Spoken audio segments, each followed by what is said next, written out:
Assalamualaikum warahmatullahi wabarakatuh. Perkenalkan nama saya Tika Aryana Wibisono dari kelas 4 Ilmu Komunikasi. Pada hari ini saya akan membahas bagaimana Pancasila dalam arus sejarah bahasa Indonesia. Nah, periode pengusulan Pancasila. Keluar Pancasila ini sebenarnya itu dari rasa nasionalisme dari bangsa kita itu sendiri. Nah, setelah dari rasa nasionalisme dari bangsa kita sendiri, bangsa Indonesia ini mulai mencium bau-bau kemerdekaan. Akhirnya dari mencium bau kemerdekaan itu akhirnya membentuklah Perhimpunan Indonesia dan Perhimpunan Mahasiswa Nusantara membuat konsep ideologi politik yang menjadi lahirnya Sumpah Pemuda 18 Oktober 1928. Nah, setelah itu barulah Sekutu melawan. Nah, di sini ada periode perumusan Pancasila. Secara singkat, dari periode perumusan Pancasila, yang pertama ada sidang BPUKI, yang pertama pada 29 Mei hingga 1 Juni 1945. Lalu dilanjut oleh sidang BPU PKI yang kedua dari 10 sampai 16 Juli 1945 dan membentuk Piagam Jakarta. Lalu adanya jatuhnya bom atom di Hiroshima dan Nagasaki yang membuat sekutu Jepang menarik pangkalannya. Lalu setelah itu karena Jepang menarik pangkalannya, uh, Jepang membuat organisasi yaitu PPKI. Lalu adalah perencanaan pembuatan PPKI 7 Agustus 1145, lalu Jepang menyerah tanpa syarat 14 Agustus 1145.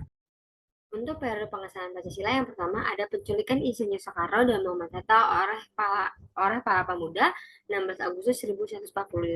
Lalu setelah itu teks kemerdekaan didiktekan oleh Muhammad Hatta dan ditulis oleh Insinyur Soekarno pada dini hari. Lalu diketik oleh Sayuti Menu. Lalu ada pembacaan teks naskah proklamasi oleh Insinyur Soekarno di Jalan Pegangsaan Timur nomor 56 Jakarta Pusat pada pukul 10 waktu Indonesia Barat. Lalu akhirnya PPKI menegaskan posisi Indonesia sebagai bangsa yang merdeka 18 Agustus 1945 dan mengesahkan UUD 1945. Nah, lalu setelah itu Belanda ingin mencoba alih kembali Indonesia dalam agresi kurang lebih sekitar 4 tahun. Lalu akhirnya dalam 17 Agustus 1950, Indonesia kembali ke negara kesatuan yaitu Republik Indonesia Serikat atau RIS. Lalu akhirnya terjadilah pemilu pertama pada tahun 1955 untuk membentuk dua perwakilan yaitu Badan Konstituante dan DPR. Lalu akhirnya Presiden Soekarno mengeluarkan dekret 5 Juli 1959. Yang kesembilan, adanya beberapa penyelewengan UUD 1945 dan terjadilah peristiwa gerakan 30 September atau yang kita kenal G30 SPKI. Lalu ada peralihan kekuasaan dari Soekarno ke Soeharto diawali surat yang dikenali sebagai Super Semar atau surat perintah 11 Maret. Lalu akhirnya Soeharto menjadi presiden dan di sini banyak pro dan kontra dengan undang-undang yang dibuat oleh Soeharto. Namun dengan kekuatan rezim Soeharto tidak ada yang berani yang menentang. Nah, alasan diperlukannya Pancasila dalam kajian sejarah adalah Pancasila sebagai identitas negara atau bangsa. Sebagai jati bangsa Indonesia yang dapat ditemukan dalam berbagai literatur, baik sejarah, kebudayaan, maupun dalam pemerintahannya, Pancasila juga menjadi identitas kultural dari agama yang berlaku di dalam masyarakat. Agama-agama tersebut menyumbang dan menyempurnakan konstruksi nilai, norma, tradisi, dan kebiasaan yang berkembang di masyarakat. Lalu Pancasila sebagai kepribadian bangsa. Nah, artinya nilai-nilai ketahanan, kemanusiaan, persatuan, kerakyatan, dan keadilan diwujudkan dalam sikap mental dan tingkah laku serta amal perbuatan. Artinya dapat dibedakan dengan bangsa lain, mengacu pada sesuatu yang unik dan khas karena tidak ada pribadi yang benar-benar sama. Pancasila sebagai pandangan hidup bangsa. Artinya, nilai-nilainya sama seperti yang tadi, untuk kebaikan, kebenarannya, keindahan, dan kegunaannya oleh bangsa Indonesia yang dijadikan sebagai pedoman kehidupan bermasyarakat dan berbangsa dan menimbulkan tekad yang kuat untuk mengamalkan kehidupan nyata.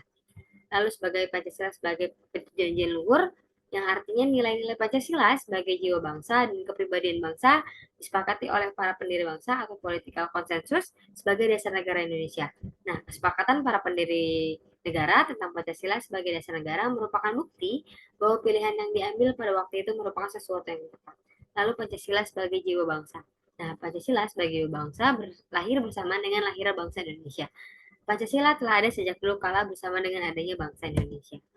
Untuk sumber historis, sosiologis, dan politis, Pancasila dalam sejarah Indonesia secara historis, nilai-nilai Pancasila sudah ada di dalam adat istiadat, kebudayaan, dan agama yang berkembang dalam kehidupan bangsa Indonesia sejak zaman kerajaan dulu sudah mendarah daging di dalam bangsa Indonesia. Secara sosiologis, nilai-nilai Pancasila secara sosiologis telah ada dalam masyarakat sejak dahulu hingga sekarang.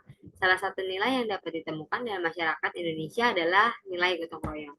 Untuk sumber politis, nilai dasar yang terkandung dalam Pancasila bersumber dan digali dari lokal wisdom, budaya, dan pengalaman bangsa Indonesia, termasuk pengalaman dalam berhubungan dengan bangsa-bangsa lain, seperti bermusyawarah dalam pengambil keputusan. Sekian dari saya, kurang lebihnya mohon maaf. Wassalamualaikum warahmatullahi wabarakatuh.